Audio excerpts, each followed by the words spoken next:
With my son, he struggled with maths, and his confidence was really at an all-time low. And then, of course, he was at that awkward age. He was 14, and I wanted to take corrective action at the time. And my husband said, "Oh no, we'll let him go through it. It's just a teenage thing. He'll be fine." So he lost his confidence completely, and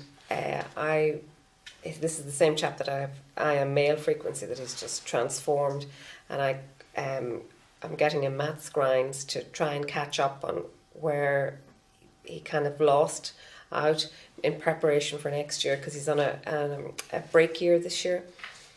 And so I got this gentleman to give him a hand and to appraise him where he's at. And I said, "Andrew, now I'd like you to wear this other frequency when you go to this session with the gentleman." So he did, and it was a great session, and the teacher could see where his blocks were. There are definite blocks, he could see them, but he explained how he'd performed and he'd done better in different things.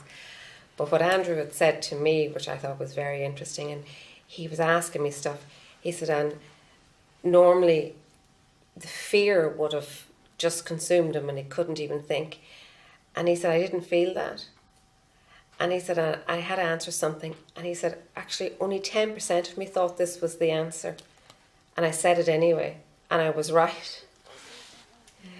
And so he's having these, and they're going really, really well. He's on his third one, and he's just moving forward in leaps and bounds. And the time was scheduled differently for the one yesterday, so he didn't actually have the frequency with him. And he said that it was a little bit different. He said, I just wasn't up for it the same way. He said, he said, "I still think it was okay." But he could see the difference in how he was handling it, and it seemed to open up and remove the fear, because I knew he has tons of ability, and I knew that the fear was the block. But you're only as strong as your weakest point. Yeah. That's the sad part of it. You're only as strong as your weakest point. Once you shore up that weak point, all the strength that is there is available to be used. And if you don't, then it's your Achilles heel.